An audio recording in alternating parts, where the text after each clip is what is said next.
یہ خط حیدرآباد سے آیا ہے. لکھنے والے ہیں حسن عسکری. لکھتے ہیں محترم طارق عزیز صاحب السلام علیکم. وعلیکم السلام. آپ کو کتنے بہت سے خط لکھے لیکن آپ نے کسی ایک کا بھی جواب نہیں دیا. میرا مشورہ یہ تھا کہ آپ اپنے پروگرام کو لائیو نشر کرنا شروع کر دیں.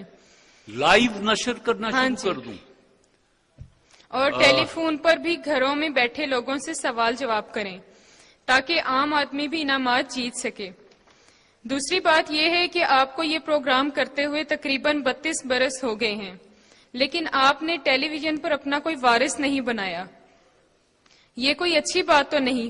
ہاں، یہ تو اچھی بات نہیں ہے. پہلی بات تو یہ ہے جی کہ اس کو لائیو کیا نہیں جا سکتا اس لیے کہ یہ کوئی ڈسکشن تو ہے نہیں کہ 3 پڑھے لکھے دوست اور ذمہ دار لوگ بیٹھے ہوں اور وہ ان کو پتا ہو کہ ہم اس وقت دنیا کے سامنے ہیں تو وہ کوئی ایسی بات نہ کریں، ایسا ایکٹ نہ کریں. یہ تو لاہور ہے، ہجوم ہے، ہمیں نہیں پتا کس کے پاس کون سا پاس کیسے پہنچا، کون کس شاخ کا پھول ہے، کس کو کہاں کا پانی ملا ہے. وہ لاہور ہے، زندہ دلوں کا شہر ہے.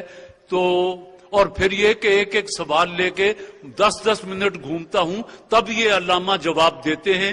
تو یوں 3 گھنٹے تو میں آپ کو یوں باندھ کے نہیں بٹھا سکتا. یہ ذرا مشکل ہے کہ یوں عوامی شو بغیر کسی ریہرسل کے لائیو اس کو کر دیا جائے، یہ مشکل ہوگا جی. اور دوسرا یہ کہ وارث کوئی نہیں چھوڑا. اب کوئی پوچھنے آئے تو میں اس سے کچھ بتاؤں. یہاں تو یار اب تو آتے ہیں، ایک اپیرنس دیتے ہیں ٹیلی ویژن پر، دوسرے دن کالر کھڑا کر کے یوں پھرتے ہیں شہر میں جیسے کوئی سودائی پھر رہا ہو، کہ جیسے ان جیسا ہیرو ہی کوئی نہیں ہے. ایک ڈرامے میں کام کر کے ہمیں تو اتنے ماہ سال ہو گئے تب بھی یقین نہیں آتا کہ یہ کام ہمیں آتا ہے یا نہیں آتا. یہ بات ہے جی. پھر یہ لکھتے ہیں، کہتے ہیں کہ یہ کوئی اچھی بات تو نہیں، آخر ایک دن آپ نے بھی مرنا ہے. چلو، تو میں نے کب کہا کہ میں نے نہیں مرنا؟ لیکن ٹیلی ویژن نے تو چلتے رہنا ہے. جی. میں آپ کو ایک تجویز دیتا ہوں. جی. آپ ہال میں 2 نوجوانوں کو مائکرو فون دے کر بھیجیں اور خود سٹیج پر سوال کریں. جی. اور ہال میں جو جواب دینا چاہیں ان تک وہ نوجوان پہنچیں اور جواب حاصل کریں. ٹھیک ہے. فیصلہ آپ کریں کہ جواب درست ہے یا نہیں. بجا. پھر جب انہیں اعتماد آ جائے تو ان میں سے ایک سوال والا مرحلہ کروائیں. اس طرح نئے لوگ ٹی وی کو ملنے شروع ہو جائیں گے. اور ہاں، ضروری نہیں کہ دونوں لڑکے ہوں، ایک لڑکا اور ایک لڑکی بھی ہو سکتے ہیں. جی جی. میرا خیال ہے میری تجویز بہت اچھی ہے. میں لاہور میں نہیں رہتا ورنہ میں خود اپنی خدمات پیش کر دیتا. آج کل آپ مجید امجد اور مختار صدیقی کے اشعار بہت پڑھتے ہیں. ان کے علاوہ بھی تو شاعر ہیں، انہیں بھی ایک نظر دیکھ لیا کیجیے. اچھی بات ہے.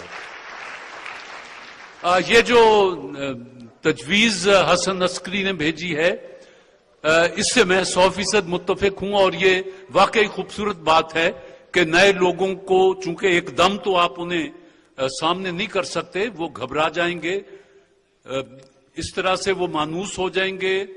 پھر ایک ایک سوال ان سے کروانا شروع کر دیں اور ایک دن آ جائے کہ وہ خود سٹیج کو سنبھال لیں اور ہم لوگ اپنے وہ جو آپ نے کہا کہ اگر آپ نے بھی مرنا ہے، مرنا تو ہے، مرنا تو سبھی نے ہے. میں نے یہ تو نہیں کبھی کہا کہ میں نے نہیں مرنا. ابھی اللہ نے طاقت دے رکھی ہے تو آپ کی خدمت کر رہا ہوں. 32 برس کم نہیں ہوتے ہیں.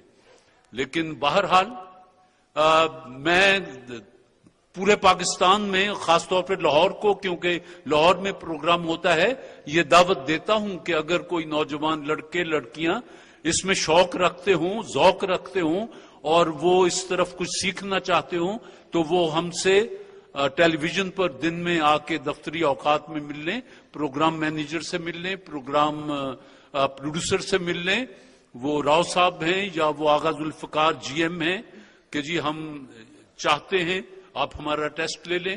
تو نئے لوگ اسی طرح آتے ہیں. ایک جو پانی احمد راہی کہتا ہے نا کہ جو پانی اج پتنوں لنگیا وہ نہ آندا پل کے، بیڑی دا پور ترنجن دیاں کڑیاں پھر نہ بیٹھن رل کے۔ ہم نے کب تک بیٹھے رہنا ہے؟ اور دوسرا آپ نے کہا کہ مجید امجد اور مختار صدیقی، ان کے اشعار اکثر پڑھتا ہوں، اور بھی ہیں، اور بھی دنیا میں سخنور بہت اچھے، لیکن اب ایک اردو زبان جہاں جہاں بھی سمجھی اور بولی جاتی ہے، جناب شہزاد احمد شہزاد کا نام وہاں گونجتا ہے، اس لیے کہ اردو کے محترم ترین شاعروں میں ان کا بھی شمار ہوتا ہے، اور وہ دونوں تو خاک میں خاک ہو چکے۔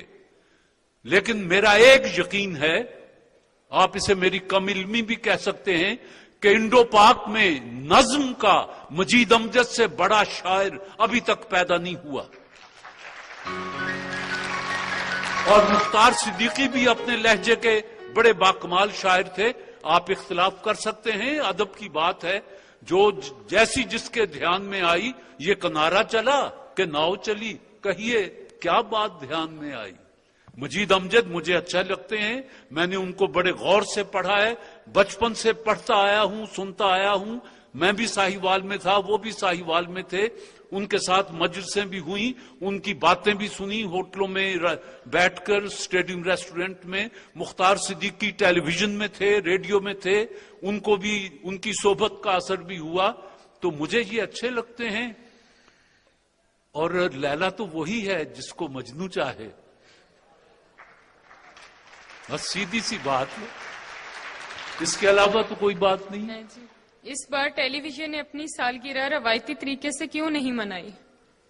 یہ ٹیلی ویژن سے پوچھیں گے، میں بھی پوچھوں گا کہ روایتی طریقے سے کیوں نہیں منائی، لیکن میرا خیال ہے کہ وہ دن محرم کے تھے، اس لیے وہ ظاہر ہے کہ سالگرہ میں تو آپ ناچتے گاتے ہیں، تو محرم کا احترام ضرور تھا، تو دھیمے لہجے میں ہم نے سالگرہ منائی تھی، لیکن شور نہیں مچایا تھا، پڑوسیوں کو نہیں بلایا، اپنے ہی گھر میں چھوٹا سا یوں کر کے کہ رسم بھی ہو جائے اور کسی کو اعتراض بھی نہ ہو۔ کوئی اور؟ نہیں، بس آپ مہمان ہیں صافون ڈش واش بار کی، صافون والوں نے آپ کے لیے پھول اور کیش کتاب کا تحفہ بھیجا ہے، اور آپ مہمان ہیں شمع کوکنگ آئل کی، شمع کوکنگ آئل نے بھی آپ کے لیے پھول اور کیش کتاب کا تحفہ بھیجا ہے، آپ دونوں کو مبارک ہو جی۔